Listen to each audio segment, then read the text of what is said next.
आह, क्या हुआ रेखा? गर्मी के मारे मेरे हाथ पैरों पर ये दाने निकल आए हैं। भाभी, थोड़ा सा बर्फ ला दीजिए। थोड़ा बर्फ लगाऊंगी तो आराम मिल जाएगा। रेखा, गर्मी को देखते हुए उस बर्फ वाले ने अब 100 रुपए की बर्फ कर दी है। और तुम तो जानती हो कि तुम्हारे भैया पूरे दिन में ही मुश्किल से 60-70 रुपए कमा पाते हैं। हे भगवान! भाभी, अब मैं क्या करूं? मुझसे तो ये जलन और बर्दाश्त नहीं हो रही। अगर इस गर्मी में हमारे घर में भी एक फ्रिज होता तो हमें ऐसे एक बर्फ के टुकड़े के लिए तरसना नहीं पड़ता। रेखा के दाने से हो रही जलन को देख समीक्षा धूप में नंगे कुएं के पास जाती है और वहां से ठंडा पानी लाकर अपनी नंद को देती है, जिससे नहाकर उसकी नंद को थोड़ा आराम मिलता है। अब जाकर थोड़ा आराम मिला, लेकिन भाभी, फिर थोड़ी देर में मुझे पसीने आने शुरू हो जाएंगे।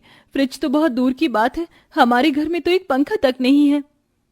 रेखा, तुम तो जानती हो कि तुम्हारे भैया दिन भर में कितना कमा पाते हैं, और मुझे भी खाना बनाने के महीने का सिर्फ 2000 रुपए ही मिलते हैं। इसमें ही हमें सब देखना होता है। लेकिन कब तक भाभी हम इस गर्मी को बर्दाश्त करेंगे?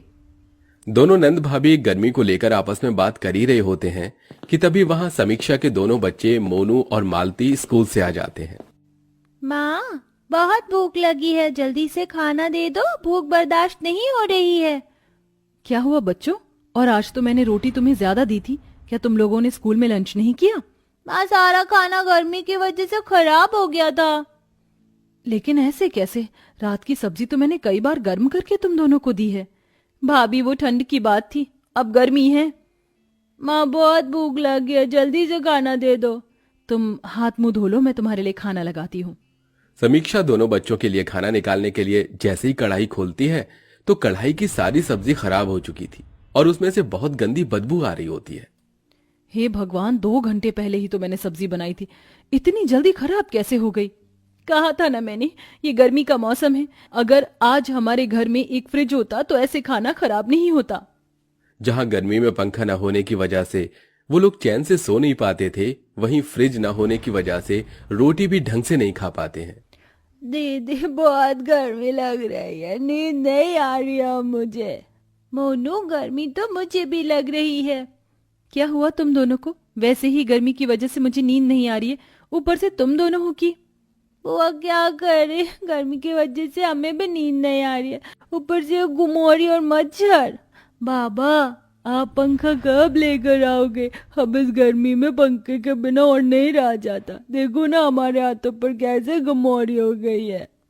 मोनू बेटा, जब बाबा के पास पैसे आ जाएंगे तो वो जरूर पंखा लेकर आएंगे। अपने दोनों बच्चों को गर्मी से इस कदर परेशान होता देख समीक्षा रात भर अपने दोनों बच्चों को पंखा करती रहती है। गर्मी की वजह से पूरे परिवार को हर दिन बहुत मुश्किलों से गुजरना पड़ रहा था। धीरे धीरे बढ़ती गर्मी की वजह से सब लोगों की हालत अब काफी ज्यादा खराब होने लगी थी। सबके शरीर पर घमौरियां, रैशेज, दाने ये आना तो अब आम बात हो गई थी। अरे, ये क्या समीक्षा, तुम्हारे हाथों और गले पर ये लाल लाल निशान कैसे? मालकिन, ये तो गर्मी की वजह से हो गया है। ओह अच्छा, सुनो, फ्रिज से बच्चों के लिए आइसक्रीम ले आना, दोनों स्कूल से आ गए हैं। समीक्षा किचन में जाती है और शेफाली के दोनों बच्चों के लिए कटोरी में आइसक्रीम निकाल कर ले आती है। मम्मी, ये आइसक्रीम तो बहुत टेस्टी और ठंडी ठंडी है। मम्मी, थोड़ा एसी बढ़ा दो ना, बहुत गर्मी लग रही है। शेफाली के दोनों बच्चों को एसी में ठंडी ठंडी हवा में आइसक्रीम खाता देख समीक्षा को अपने दोनों बच्चों की याद आ जाती है कि कैसे उसके दोनों बच्चे रात भर गर्मी से परेशान रहकर चैन की नींद भी नहीं सो पाते। बढ़ती गर्मी की वजह से समीक्षा के दोनों बच्चों के शरीर पर बहुत ज्यादा गर्मी के दाने निकल आते हैं। साथ ही साथ बार बार आ रहे पसीने की वजह से दोनों बच्चों को पूरे शरीर में काफी ज्यादा जलन होती है। माँ, बहुत जलन हो रही है, कुछ करो ना माँ। इस जलन के मारे लेटा भी नहीं जा रहा है माँ, शरीर पर थोड़ा ठंडा पानी डाल दो, जलन से थोड़ी बहुत तो राहत मिलेगी। बेटा, मैं कहाँ से लाऊं ठंडा पानी तुम दोनों के लिए? मटके का पानी भी बिल्कुल गर्म हो गया है। अब मैं अपने दोनों बच्चों की ऐसी हालत और नहीं देख सकता। अब चाहे मुझे कितनी ही मेहनत क्यों नहीं करनी पड़े, मैं जल्द से जल्द इनके लिए फ्रिज लाकर ही रहूंगा। अपने दोनों बच्चों की ऐसी हालत देख अनुज दुकानों में जाकर फ्रिज के दाम पता करता है। भाई साहब, ये वाला फ्रिज कितने का है? अरे, ये पूरे 35,000 रुपए का है। क्या 35,000 का? ये तो बहुत ज्यादा महंगा है। अगर आपको ये महंगा लग रहा है तो आप ये ले लीजिए, ये पूरे 5,000 रुपए का है। सेकंड हैंड है लेकिन काम चलाऊ है। भाई साहब, मुझे आप बस कुछ दिनों की मोहलत दीजिए। मैं जल्द से जल्द 5,000 रुपए इकट्ठा करके ये फ्रिज यहां से खरीद ले जाऊंगा। जहां अनुज पहले मजदूरी का काम करता था, वहीं अब 5,000 इकट्ठा करने के लिए चिलचिलाती धूप में अनुज पत्थर तोड़ने का काम करता है। आह आह आह, मेरे पैर। नंगे पैर काम कर करके मेरे पैरों में छाले पड़ गए हैं, लेकिन मैं ऐसे हार नहीं मान सकता। अपने बच्चों के लिए तो मैं फ्रिज ला कर ही रहूंगा। रोज धूप में इतनी मेहनत करने की वजह से अनुज के हाथ पैरों में गर्मी की वजह से छाले पड़ गए थे, लेकिन अनुज अपने दोनों बच्चों के लिए कड़ी मेहनत करता है और कुछ दिनों के अंदर 5,000 रुपए इकट्ठा कर लेता है। अनुज उन पैसों को लेकर सेकंड हैंड फ्रिज लेने के लिए दुकान पर जा रहा होता है कि तभी उसे रास्ते में एक घायल लड़की दिखाई देती है, जिसे देख अनुज भागा भागा उसके पास जाता है। आप ठीक तो हैं? आपको ये चोट कैसे लगी? 2 चोर मेरा पर्स छीनकर भाग रहे थे। उनके पीछे भागते भागते मैं इस पत्थर से टकरा गई और मेरे सर पर चोट लग गई। अनुज उस लड़की को नजदीकी हॉस्पिटल ले जाता है और उसकी मरहम पट्टी करवाता है, जिसके चलते फ्रिज खरीदने के लिए जुड़े हुए सारे पैसे उस औरत के इलाज में लग जाते हैं। जिसके बाद अनुज घर आ जाता है और सारी बात अपने परिवार वालों को बताता है। एक तो आपने इतनी मुश्किल से 5,000 रुपए जोड़े थे और वो भी आपने उस लड़की की मदद करने में खर्च कर दिए। तो क्या उस लड़की को सड़क पर ऐसे घायल पड़े रहने देता? हम लोग गर्मी तो बर्दाश्त कर सकते हैं, लेकिन अगर उस लड़के को कुछ हो जाता तो? अनुज की बात सुन रेखा चुप हो जाती है, जिसके बाद अब पूरा परिवार फिर से गर्मी झेलने लगता है। लेकिन दिन पर दिन बढ़ रही गर्मी से अब मालती और मोनू की तबीयत और ज्यादा खराब रहने लगी थी। अब मेरे दोनों बच्चों का क्या होगा? गर्मी में उनकी ऐसी हालत देख मुझसे रहा नहीं जा रहा है। अब तुम ही कुछ चमत्कार दिखाओ भगवान, हम गरीबों पर कुछ तो रहम कर। समीक्षा ये कहते हुए किचन में खाना बनाते बनाते रोने लगती है कि तभी वहां शेफाली आ जाती है और उसकी सारी बातें सुनती है और उसे थोड़ी देर बाद उसे हॉल में बुलाती है।